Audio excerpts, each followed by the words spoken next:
So I have decided that we should really delve into Danielle Hunter's actual contract value now, or at least what I think it could be. Now, Hunter's value is already kind of, on the sketchy side just because of the injury.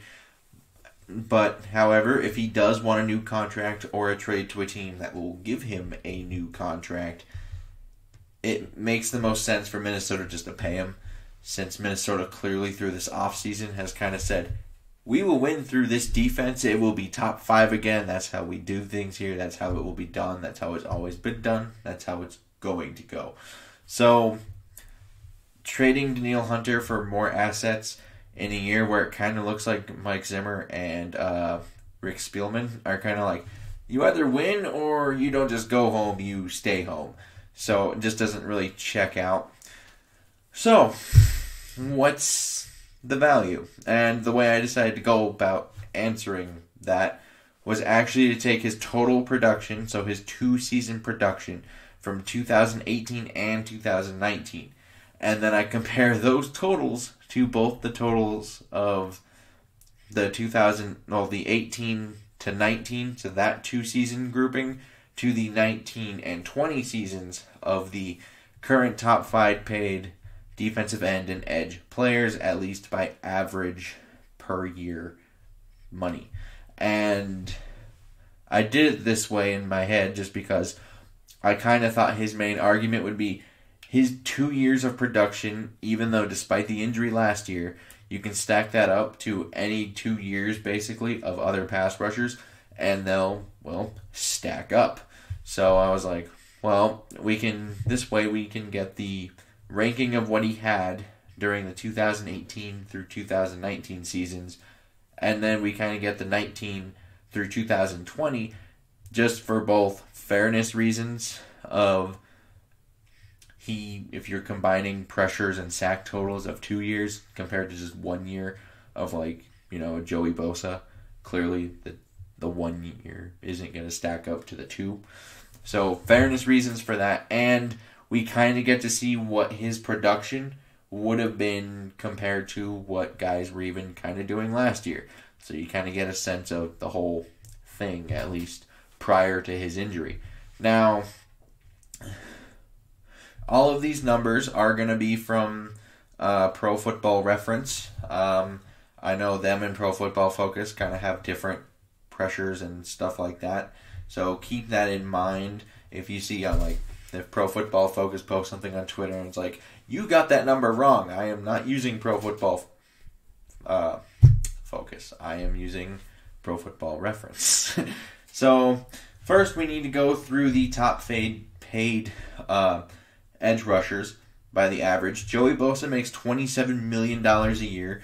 Myles Garrett, $25 million. Khalil Mack, $23.5 million. DeMarcus Lawrence is at $21 million, and Frank Clark at $20.8 million. So you can already see this is the group that Hunter would like to be a part of. He is currently at $14.4 million, which actually puts him below guys like Trey Hendrickson and Bud Dupree and Carl Lawson after this offseason. So that's kind of why he's like, I want more money, because it's like, I'm good, and that's how it is. But, so how does he rank? So, from the years of 2018 through 2019, how we compare it to those 5 players during those 2 seasons was, he did rank first in tackles for loss. He was 4th in pressures of the 6 total players. Garrett had 3 more pressures, Mack had 18, and Clark only had 1 more pressure. He was 2nd in hurries. Mack had 56, which is 19 more than his 37. He was tied for 1st in quarterback hits. He tied with Frank Clark at 41. And there is this quarterback knockdown stat that Pro Football Reference has. And he kind of struggled there. He only had 6 through 2 years. That ranked last. And just for an idea of how last this was, Bosa had 19 during that time, so 13 more. Garrett had 16 more, 22. Mack, 8, 14. Lawrence had 20, so that's 14 more. And Clark had 19, so that's 13 more. So he really struggled in that department compared to the rest of them. But came up and redeemed himself because he led it in sacks with 29 flat, 29.0. So he did do that. And then if you go through the next 2 seasons for Hunter, just versus those top 5 guys for 2019 through 2020, the 36 tackles for loss still ranks first. His pressures now rank third at 74. Bosa, be prepared to hear some ridiculous numbers from Joey Bosa, by the way. Joey Bosa had 100 pressures, so that's 26 more. Mac, 76, so only 2 more pressures.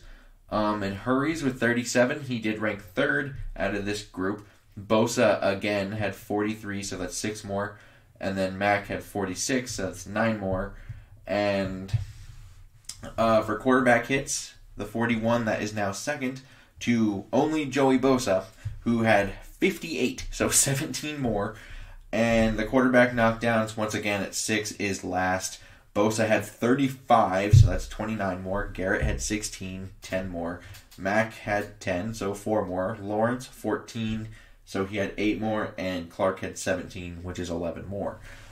And he still actually leads them in sacks. The 29 flat still leads all 6 of these players in sacks. So that quarterback knockdown stat really kind of has me a little bit alarmed. I don't think I'm too alarmed just because all the other numbers do stack up, but it's like it is a little like that's an eyesore. However, he did rank first in both tackles for loss and sacks both times. So you could have that argument of, hey, he might be the best impact player on this list, which is kind of interesting. So at least the best impact guy. Now, Bosa's numbers are insane, and coming off the injury, there's no way he can ask for that much money. I don't think he can get up to the 27 mil or pass Joey Bosa, because once again, Bosa's numbers are ridiculous. So, that is a thing. And I'm just thinking, like, Mac, he does have a high 2-year total in both departments, but his 2020 is kind of lackluster in comparison because both of Hunter's 2018 and 2019 just single seasons, if you compare both of them to his 2020 or even just his 2019, I believe, you do have better numbers from Danielle Hunter than you do Khalil Mack in 2020. So you could point to a sign of age and possible regression and decline there. Now, I think Garrett can actually be a fine comparison because during all of these time frames, he never had more tackles for loss or sacks in a single season than Danielle Hunter. And Garrett has only surpassed Hunter in one of the following categories of pressures, quarterback, hits, and hurries once. So, and that's just in a single season. So, without the injury, the roughly $25 million that you could say for, because Garrett's at 25 mil. So, you could say roughly 25 million would be a probable, likely scenario here. However, with it, I'm thinking it's basically anywhere between 22 and $24.5 million. And because I do think he's better than Lawrence and Frank Clark. Mac did show some decline, and both of Hunter's individual seasons were better, like I said, than Khalil's 2020. So if you're trying to project, you could say we can either match or go a little bit over Khalil Mack's number. But since Garrett is so similar, I don't think you can give him above Garrett's number or probably even at Garrett's number. But at 24.5, you're not reaching it, and you're getting close enough, and it's a similar player, and he's coming off of a neck injury, so I think that's plenty fair as the high. The low at 22, I still think is fair, just because I do think he has shown he's a better player than DeMarcus Lawrence, so he at least has that. And by giving him a contract extension like this, Minnesota can actually lower his cap hit from $17.7 million, lower that thing substantially, and now Minnesota has more space, he has his new money, everybody's happy, win-win. The Vikings get to be like, hey, we get to still win through defense, and then he can just be happy with money. And now they could potentially compromise with a kind of revised contract that kind of says, hey, we'll incentivize this year so you can get up to that money. And maybe they can lower the cap hit through that because, it depends of what's deemed likely and unlikely. And since you missed all of last year, I imagine a good portion of these things would be unlikely.